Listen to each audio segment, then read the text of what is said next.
Hello everyone, my name is Li Yizhan.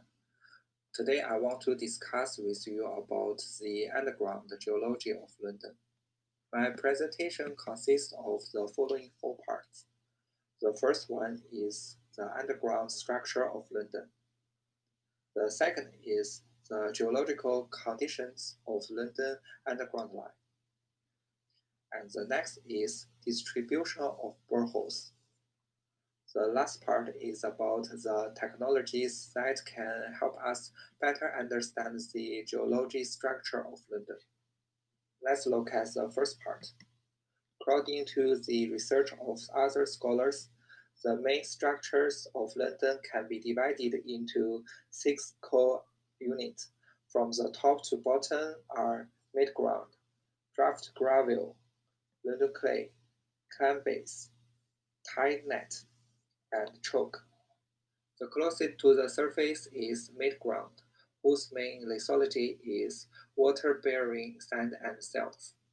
The next stratigraphic unit is draft gravel.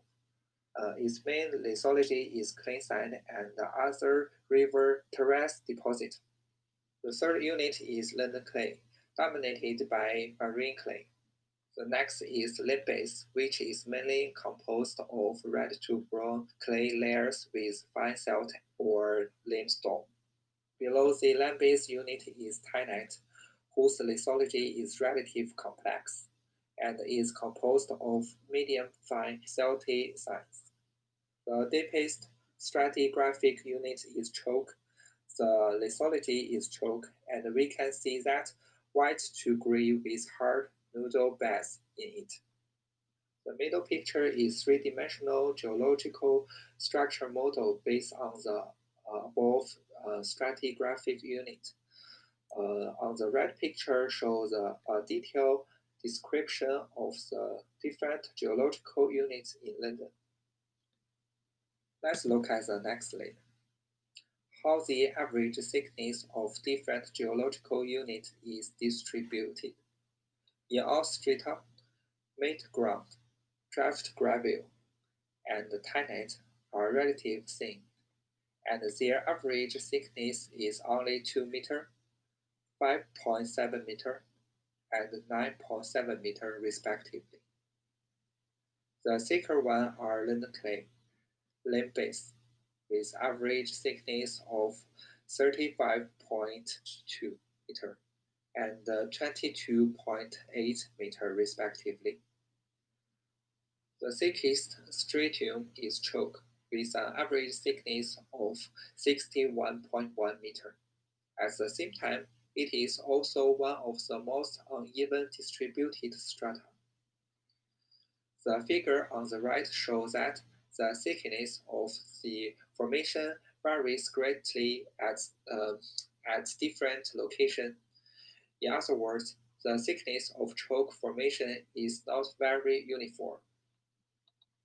Let's move on to the second part, geological conditions of underground line. Taking the central line as an example, the picture in the upper right corner shows the geological model of the central line of London Underground. The following image shows that the London Central Line subway mainly passes through the London Clay stratum, but London Clay is not a completely homogeneous body, which may harmful consequences for tunnel engineering. For example, seepage or encounter large gravel. Okay, let's take a look at the distribution of borehole for which data are available.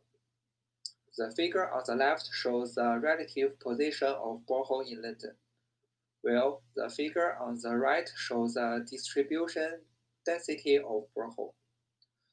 According to the calculation, the average distance between borehole in London is 95.6 meters.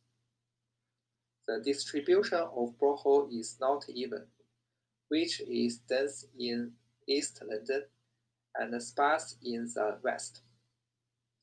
The actual geological conditions in the southwest may different from the geological model.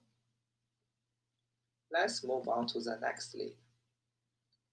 The last part is about technology that may be used to better construct underground structure in London. Seismic exploration data and ground penetrating radar data can also be considered in the geological model.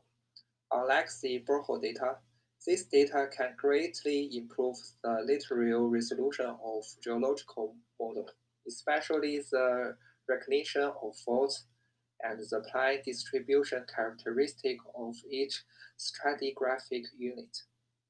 However, due to the obstruction of buildings and excessive noise, this data may not be as accurate as in the field. That's all of my presentation. Thank you. Thanks for everyone.